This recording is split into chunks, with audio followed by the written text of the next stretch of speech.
श्री विष्णुवे नमः। ओम नमो भगवते वासुदेवाय नमः।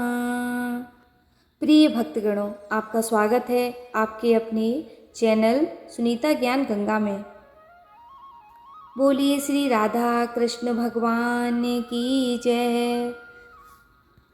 श्री लक्ष्मी नारायण जी की कृपा आप पर और आपके परिवार पर सदा सर्वदा बनी रहे। सनातन धर्म में एकादशी तिथि का विशेष महत्व माना जाता है। प्रत्येक माह में 2 एकादशी तिथि आती हैं, एक शुक्ल पक्ष में और दूसरी कृष्ण पक्ष में। प्रत्येक एकादशी भगवान विष्णु और माँ लक्ष्मी को समर्पित होती है। प्रिय भक्तगणों, आप सभी को निर्जला एकादशी की बहुत बहुत शुभकामनाएं। आइए सुनते हैं निर्जला एकादशी की यह पावन कथा। निर्जला एकादशी व्रत की कथा इस प्रकार है। भीमसेन व्यास जी कहने लगे कि हे पितामह, भ्राता युधिष्ठिर, माता कुंती, द्रौपदी, अर्जुन, नकुल और सहदेव आदि सब एकादशी का व्रत करने को कहते हैं, परंतु महाराज मैं उनसे कहता हूँ कि भाई मैं भगवान की शक्ति पूजा आदि तो कर सकता हूँ, दान भी दे सकता हूँ, परंतु भोजन के बिना नहीं रह सकता। इस पर व्यास जी कहने लगे कि हे भीमसेन, यदि तुम नरक को बुरा और स्वर्ग को अच्छा समझते हो तो प्रति मास की दोनों एकादशियों को अन्न मत खाया करो। भीम कहने लगे कि हे पितामह, मैं तो पहले ही कह चुका हूँ कि मैं भूख सहन नहीं कर सकता। यदि वर्ष भर में कोई एक ही व्रत हो तो वह मैं रख सकता हूँ, क्योंकि मेरे पेट में वक्र नाम वाली अग्नि है, सो मैं भोजन किए बिना नहीं रह सकता। भोजन करने से वह शांत रहती है, इसीलिए पूरा उपवास तो क्या, एक समय भी बिना भोजन किए रहना कठिन है। अतः आप मुझे कोई ऐसा व्रत बताइए जो वर्ष में केवल एक ही बार करना पड़े और मुझे स्वर्ग की प्राप्ति हो जाए। श्री व्यास जी कहने लगे कि हे पुत्र, बड़े बड़े ऋषियों ने बहुत शास्त्र आदि बनाए हैं, जिनसे बिना धन के थोड़े परिश्रम से ही स्वर्ग की प्राप्ति हो सकती है। इसी प्रकार शास्त्रों में दोनों पक्षों की एकादशी का व्रत मुक्ति के लिए रखा जाता है। व्यास जी के वचन सुनकर भीमसेन नरक में जाने के नाम से भयभीत हो गए और काँप कर कहने लगे कि अब क्या करूं? मास में 2 व्रत तो मैं कर नहीं सकता, हाँ वर्ष में एक व्रत करने का प्रयत्न अवश्य कर सकता हूँ। अतः वर्ष में एक दिन व्रत करने से यदि मेरी मुक्ति हो जाए तो ऐसा कोई व्रत बताइए। यह सुनकर व्यास जी कहने लगे कि वृषभ और मिथुन की संक्रांति के बीच जेठ मास के शुक्ल पक्ष की जो एकादशी तिथि आती है उसका नाम निर्जला है। तुम उस एकादशी का व्रत करो। इस एकादशी के व्रत में स्नान और आचमन के सिवा जल वर्जित है। आचमन में 6 मासे से अधिक जल नहीं लेना चाहिए, अन्यथा वह मद्यपान के सदृश बराबर हो जाता है। इस दिन भोजन नहीं करना चाहिए, क्योंकि भोजन करने से व्रत नष्ट हो जाता है। यदि एकादशी को सूर्योदय से लेकर द्वादशी के सूर्योदय तक जल ग्रहण न करें तो उसे सारी एकादशियों के व्रत का फल प्राप्त होता है। द्वादशी को सूर्योदय से पहले उठकर स्नान आदि करके ब्राह्मणों को दान आदि देना चाहिए। इसके पश्चात भूखे और सत्पात्र ब्राह्मण को भोजन कराकर फिर आप भोजन कर लेना चाहिए। इसका फल पूरे 1 वर्ष की संपूर्ण एकादशियों के बराबर होता है। व्यास जी कहने लगे कि हे भीमसेन, यह मुझको स्वयं भगवान ने बताया है। इस एकादशी का पुण्य समस्त तीर्थों और दानों से अधिक है। केवल एक दिन मनुष्य निर्जल रहने से पापों से मुक्त हो जाता है। जो मनुष्य निर्जला एकादशी का व्रत करते हैं उनकी मृत्यु के समय यमदूत आकर नहीं घेरते, वरन भगवान के पार्षद उसे पुष्पक विमान में बिठाकर स्वर्ग को ले जाते हैं। अतः संसार में सबसे श्रेष्ठ निर्जला एकादशी का व्रत है, इसीलिए यत्न के साथ इस व्रत को करना चाहिए। उस दिन ओम नमो भगवते वासुदेवाय मंत्र का उच्चारण करना चाहिए और गोदान करना चाहिए। इस प्रकार व्यास जी की आज्ञा अनुसार भीमसेन ने इस व्रत को किया। इसीलिए इस एकादशी को भीमसेनी या पांडवी एकादशी भी कहते हैं। निर्जल व्रत करने से पूर्व भगवान से प्रार्थना करें कि हे भगवान, आज मैं निर्जला का व्रत करता हूँ, दूसरे दिन भोजन करूँगा। मैं इस व्रत को श्रद्धापूर्वक करूँगा, अतः आपकी कृपा से मेरे सब पाप नष्ट हो जाएं। इस दिन जल से भरा हुआ एक घड़ा अस्त्र से ढककर स्वर्ण सहित दान करना चाहिए। जो मनुष्य इस व्रत को करते हैं उनको करोड़ों पर सोने के दान का फल मिलता है, और जो इस दिन यज्ञ आदि करते हैं उनका फल तो वर्णन ही नहीं किया जा सकता। इस एकादशी के व्रत से मनुष्य विष्णु लोक को प्राप्त होता है। जो मनुष्य इस दिन अन्न खाते हैं वे चांडाल के समान हैं, वे अंत में नरक में जाते हैं। जिसने निर्जला एकादशी का व्रत किया है वह चाहे ब्रह्मा हत्यारा हो, मदपान करता हो, चोरी की हो या गुरु के साथ द्वेष किया हो, मगर इस व्रत के प्रभाव से स्वर्ग जाता है। हे कुंती पुत्र, जो पुरुष या स्त्री श्रद्धापूर्वक इस व्रत को करते हैं उन्हें अग्रलिखित कर्म करने चाहिए। प्रथम भगवान का पूजन, फिर गोदान, ब्राह्मणों को मिष्ठान व दक्षिणा देनी चाहिए तथा जल से भरे कलश का दान अवश्य करना चाहिए। निर्जला के दिन अन्न, वस्त्र, ज्योति आदि का दान भी करना चाहिए। जो मनुष्य भक्तिपूर्वक इस कथा को सुनते हैं उन्हें निश्चय ही स्वर्ग की प्राप्ति होती है। बोलो विष्णु भगवान की जय, बोलो लक्ष्मी मैया की जय।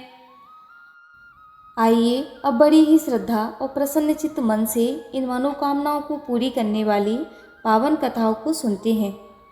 अद्भुत पौराणिक कथाएं।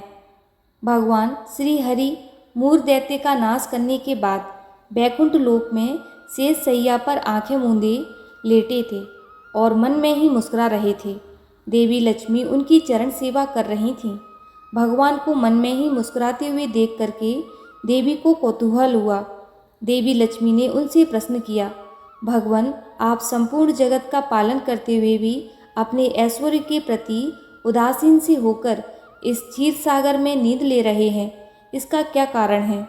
श्री हरि पुनः मुस्कुराए और अपनी मोहक मुस्कान बिखेरते हुए बोले, हे प्रिय, मैं नींद नहीं ले रहा, बल्कि अपनी अंतर्दृष्टि से अपने उस तेज का साक्षात्कार कर रहा हूँ। देवी, जिसका योगी अपनी दृष्टि से दर्शन कर लेते हैं, जिस शक्ति के अधीन यह समस्त संसार है, मैं जब भी उसका मन में दर्शन करता हूँ तब आपको ऐसा प्रतीत होता है कि मैं नींद में डूबा हूँ, परंतु ऐसा नहीं है। भगवान ने इतनी रहस्यमय तरीके से बात कही कि लक्ष्मी जी को कुछ बातें समझ में आईं, कुछ नहीं आईं। उन्होंने पुनः प्रश्न किया, हे नाथ, आपके अतिरिक्त भी कोई शक्ति है जिसका ध्यान स्वयं आप करते हो? यह बात तो मुझे घोर विस्मय में डालती है। श्री हरि ने कहा, देवी, इस बात को अच्छी प्रकार से समझने के लिए आपको गीता के रहस्य समझने होंगे। आप सेवा करती हैं। गीता के आरंभ के 5 अध्यायों को मेरा 5 मुख जाने, 6 से 15वें अध्याय को मेरी 10 भुजाएं समझिए। 16वां अध्याय तो मेरा उदर है जहाँ क्षुधा शांत रहती है। अंतिम के 2 अध्यायों को मेरे चरण कमल समझिए। भगवान ने गीता के अध्यायों की इस प्रकार से व्याख्या कर दी। लक्ष्मी जी की उलझन घटने की बजाय और बढ़ने लगी। भगवान ने भांप लिया कि देवी के मन में क्या चल रहा है। श्री हरि ने पुनः कहा, देवी, जो व्यक्ति गीता के एक भी अध्याय अथवा एक श्लोक का भी प्रतिदिन पाठ करता है वह सुशर्मा की तरह सभी पापों से मुक्त हो जाता है। अब तो देवी लक्ष्मी और उलझ गईं। उन्होंने संयत भाव से अपनी अधीरता व्यक्त करते हुए कहा, हे नाथ, यह आपकी क्या लीला है? एक के बाद एक आप पहेलियां ही कहते जा रहे हैं। कृपया आप मेरी जिज्ञासा शांत करें। भगवान पुनः मुस्कुराने लगे और उन्होंने लक्ष्मी देवी को सुशर्मा की कहानी सुनानी शुरू कर दी। सुशर्मा एक घोर पापी व्यक्ति था। वह हमेशा भोग विलास में डूबा रहता, मदिरा और मांसाहार इसी में जीवन बिताता। एक दिन सांप काटने से उसकी मृत्यु हो गई। उसे नरक में यातनाएं झेली और फिर से पृथ्वी पर एक बैल के रूप में जन्म लिया। अपने मालिक की सेवा करते बैल को 8 साल गुजर गए। उसे भोजन कम मिलता, लेकिन परिश्रम जरूरत से ज़्यादा करनी पड़ती। एक दिन बैल मूर्छित होकर बाजार में गिर पड़ा। बहुत से लोग जमा हो गए। वहाँ उपस्थित लोगों में से कुछ ने बैल का अगला जीवन सुधारने के लिए अपने अपने हिस्से का कुछ पुण्यदान करना शुरू किया। उस भीड़ में एक वेश्या भी खड़ी थी। उसे अपने पुण्य का पता नहीं था, फिर भी उसने कहा उसके जीवन में जो भी पुण्य रहा हो उसका अंश बैल को मिल जाए। बैल मरकर यमलोक पहुंचा। हिसाब किताब हुआ और वेश्या के दिए पुण्यदान के कारण वह नर्कलोक से मुक्त हो गया। उसे मानव रूप में जन्म मिला। उसने ईश्वर से कहा कि मानव रूप में पृथ्वी पर भेजने से पहले उसे यह क्षमता दें कि उसे पुनर्जन्म की बातें याद रहेंगी। ईश्वर ने वह योग्यता दे दी। पृथ्वी पर आकर उसे उस वेश्या को तलाशा जिसके पुण्य से उसे मुक्ति मिली थी। उसने वेश्या से पूछा कि उसने कौन सा पुण्य दान किया था। वेश्या ने एक तोते की ओर इशारा करके कहा, वह तोता प्रतिदिन कुछ पढ़ता है। उसे सुनकर मेरा मन पवित्र हो गया। वही पुण्य मैंने दान कर दिया। सुशर्मा ने तोते से उसके ज्ञान का रहस्य पूछा। तब तोते ने अपने पुनर्जन्म की कथा सुनाई। पुनर्जन्म में मैं विद्वान होने के बावजूद अभिमानी था और सभी विद्वानों के प्रति ईर्ष्या रखता था। उनका अपमान और अहित करता था। मरने के बाद मैं अनेक लोकों में भटकता रहा। फिर मुझे तोते के रूप में जन्म मिला, लेकिन पुराने पाप के कारण बचपन में ही मेरे माता पिता की मृत्यु हो गई। मैं रास्ते में कहीं अचेत पड़ा था तो कुछ मुनि मुझे उठा लाए। एक पिंजरे में वहाँ रख दिया जहाँ विद्यार्थियों को शिक्षा दी जाती थी। मैंने वहाँ गीता का पूरा ज्ञान सीखा। सुनते सुनते गीता का प्रथम अध्याय मुझे कंठस्थ हो गया। इससे पहले कि मैं अन्य अध्याय सीख पाता, एक बहेलिये ने वहाँ से चुराकर इन देवी को बेच दिया। मैं अपने स्वभाव बस इनको प्रतिदिन गीता के श्लोक सुनाता रहता हूँ। वही पुण्य इन्होंने आपको दान दिया और आप मानव रूप में आए। श्री हरि ने श्री लक्ष्मी जी से कहा, देवी, जो भी व्यक्ति गीता का प्रथम अध्याय पढ़ता है या सुनता है उसे भव सागर पार करने में कोई कठिनाई नहीं होती। तो इस प्रकार भगवान ने श्रीमद् भगवत गीता के विभिन्न अध्यायों को अपने शरीर का अंग मानते हुए बताया है कि गीता में साक्षात उनका वास है। गीता को स्पर्श करने का अर्थ है आप श्री नारायण के अंगों का स्पर्श कर रहे हैं। भगवान का स्पर्श करके सौगंध लेने के बाद कोई असत्य नहीं कहेगा। इसी विश्वास के साथ गीता की सौगंध दी जाती है। बोलिए श्री कृष्ण भगवान की जय। बोलिए राधा रानी की जय। अब हम श्रवण करेंगे राधा रानी की एक बहुत ही सुंदर कथा। तो प्रेम से बोलिए राधे राधे। 84 कोस की परिक्रमा। एक समय श्री शंकर भगवान माता पार्वती के साथ कैलाश पर विराजमान थे। माता पार्वती भगवान शिवजी को बहुत देर से चिंतित देखकर भगवान शिवजी से बोली, भगवान, मैं आपको बहुत देर से चिंतित देख रही हूँ। क्या मैं जान सकती हूँ कि आपकी चिंता का विषय क्या है? तब भगवान शिवजी माता पार्वती जी से बोले कि हे देवी, मेरी चिंता का विषय यह है कि सब लोग अपने अपने गुरु बनाते हैं, पर आज तक हमने किसी को गुरु नहीं बनाया। क्योंकि कहा गया है कि जीवन में जब तक गुरु नहीं बनाया तब तक का किया हुआ सभी पुण्य कार्यों का फल नहीं मिलता। हम रात दिन राम राम जपते हैं, पर इसका कोई फल हमें प्राप्त नहीं होता। इसलिए विचार कर रहा हूँ कि जगत में गुरु बनाए तो किसको। इस पर माता पार्वती जी बोली कि आप जिनका रात दिन भजन करते हैं उन्हीं को गुरु बना लीजिए। तब भगवान शिव जी बोले कि जिनका मैं भजन करता हूँ उनको तो पूरा संसार भजता है, इसीलिए ये नहीं कुछ नया होना चाहिए।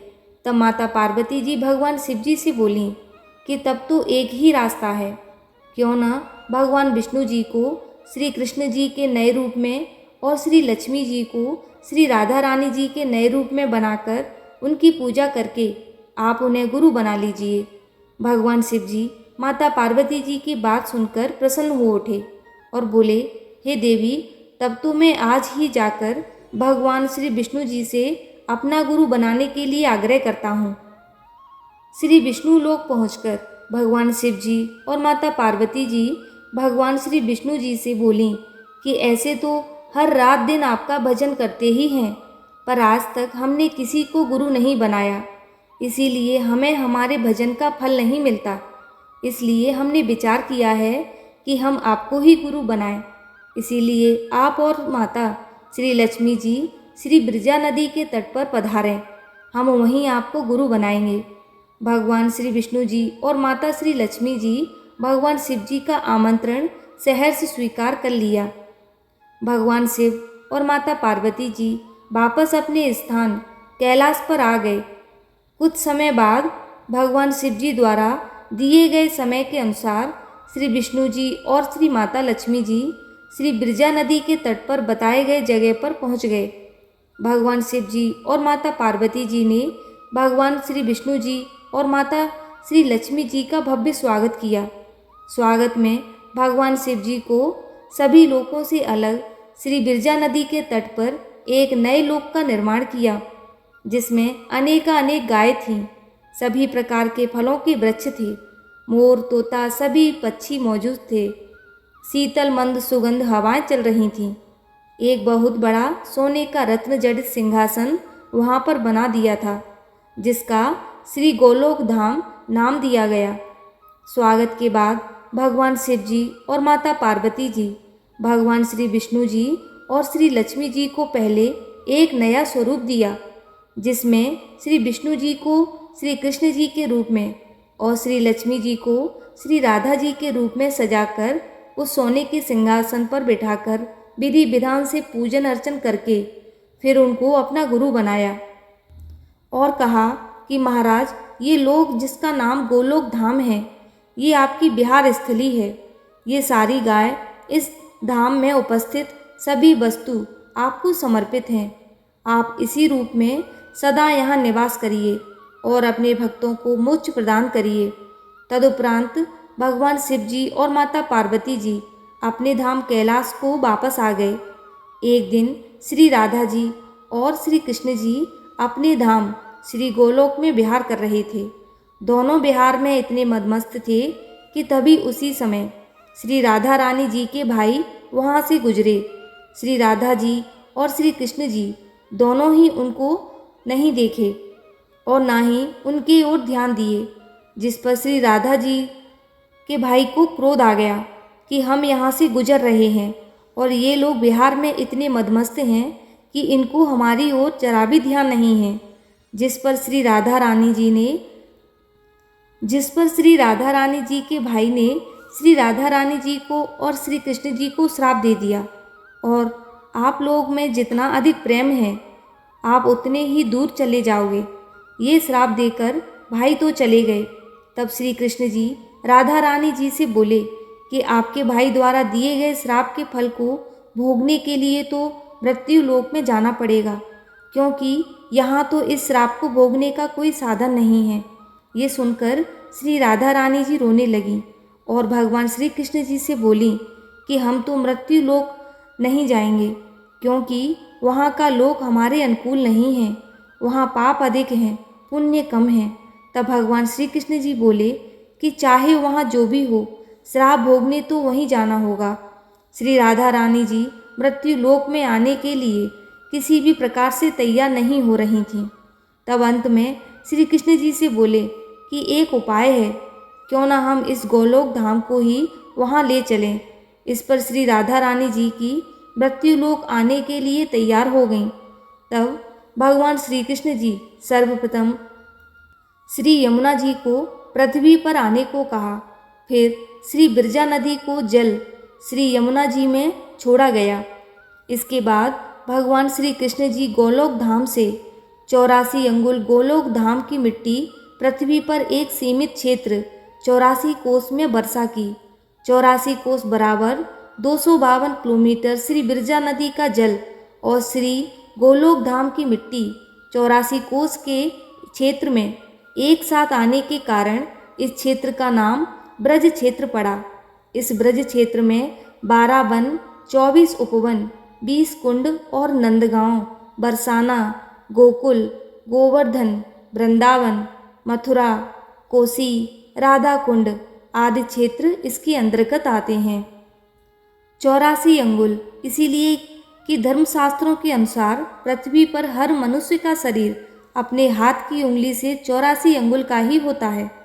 इसके बाद भगवान श्री कृष्ण जी गोलोक धाम के सभी पशु पक्षी इत्यादि को बोले कि आप श्री राधा रानी जी की सेवा में ब्रज में जाइए। तब जाकर श्री राधा रानी जी सर्वप्रथम ब्रज क्षेत्र के बरसाने में श्री वृषभान जी के यहाँ प्रकट हुई।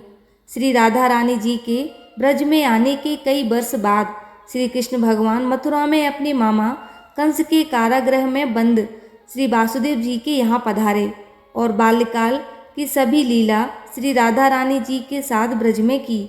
इसके बाद श्री कृष्ण जी तो ब्रज छोड़कर चले गए, पर श्री राधा रानी जी अपने भाई द्वारा ब्रज दिए गए श्राप को ब्रज में ही बिताए और बाद में अपने धाम गोलोक को चली गईं। बोलो जय श्री राधे। श्रीमद् भागवत पुराण आदि में ऋषि संतों का वर्णन है कि कलयुग में ब्रज 84 कोस की परिक्रमा लगाने से 84 जन्म के पापों से सहज ही मुक्ति मिल जाती है। मुक्ति कहे गोपाल से मेरी मुक्ति बताओ, ब्रज रज जब माथे चढ़े मुक्ति मुक्त हो जाए।